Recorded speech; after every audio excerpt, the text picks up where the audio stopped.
Vellur educational academy பார்வையாளர்களுக்கு வணக்கம். இந்த வீடியோவில் சான்றோர்கள் வளர்த்த தமிழ் பகுதி 6 நம்ம இப்போ பார்க்க போகிறோம். இந்த சேனலை சப்ஸ்கிரைப் பண்ணிக்கோங்க.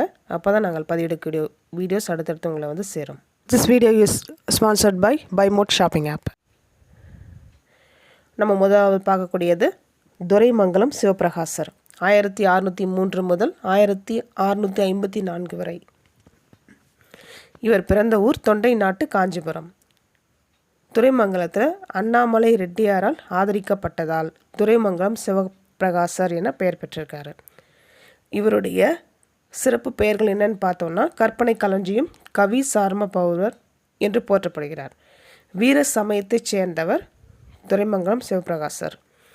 இவர் இயற்றிய நூல்கள் என்னென்னு பார்த்தோம்னா பிரபுலிங்க லீலை, நன்னேரி, நால்வர் நான்மணி மாலை, திருச்செந்தில், நீரோட்டக யமக அந்தாதி, திருவெங்கை கோவை, திருவெங்கை கலம்பகம், திருவெங்கை அலங்காரம், திருவெங்கை உலா, சீகாலத்தி புராணம், சோனசைல மாலை, இயேசு மத நிராகரணம், வேதாந்த சூடாமணி, சித்தாந்த சிகாமணி, கைத்தல மாலை, சதமணி மாலை, பிச்சாடன நவமணி மாலை, பழமலை அந்தாதி, பெரிய நாயகி அம்மை, நெடுங்கழி நெடிலடி ஆசிரிய விருத்தம், பெரிய நாயகி அம்மை கட்டளை கலித்துறை, இட்டலிங்க அபிஷேக மாலை, இட்டலிங்க நெடுங்கழி நெடில், இட்டலிங்க குறுங்கழி நெடிலெடில், சிவஞான பாளைய சுவாமிகள் தாலாட்டு, சிவஞான பாளைய சுவாமிகள் நெஞ்சு விடுத்தூது, சிவஞான பாளைய சுவாமிகள் பிள்ளைத்தமிழ்.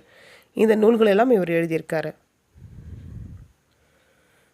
அடுத்தது நம்ம பார்க்கக்கூடியவர் குமரகுருபரர் 1625 முதல் 1688 வரை இவரது காலம். தூத்துக்குடி மாவட்டம் ஸ்ரீ வைகுண்டத்தில் இவர் பிறந்திருக்காரு. சண்முக சிகாமணி கவிராயருக்கும் சிவகாம சுந்தரிக்கும் இவரது மகனாக பிறந்திருக்காரு. 5 வயது வரை ஊமையாக இருந்து திருச்செந்தூர் முருகப்பெருமான் அருளால் பேசும் ஆற்றல் பெற்றவர் குமரகுருபரர். இவர் பேசும் ஆற்றல் பெற்றவுடன் பாடிய முதல் நூல் கந்தர் கலிவெண்பா.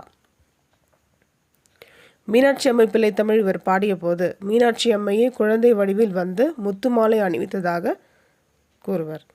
பிரபந்த வேந்தர், சிற்றிலக்கிய வேந்தர் என்று பாராட்டப்படுபவர் குமரகுருபரர்.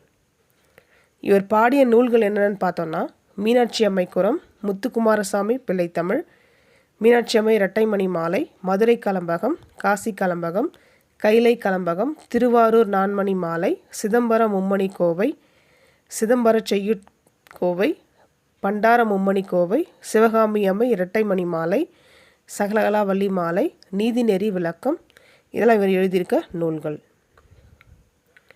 பண்டார மும்மணி கோவை சைவ சித்தாந்த சிறுகாப்பியம் என்று சிறப்பிக்கப்படுகிறது. இந்த சேனலை சப்ஸ்கிரைப் பண்ணிக்கோங்க. அப்போ தான் நாங்கள் பதிவிடக்கூடிய வீடியோஸ் அடுத்தடுத்து உங்களை வந்து சேரும். நன்றி.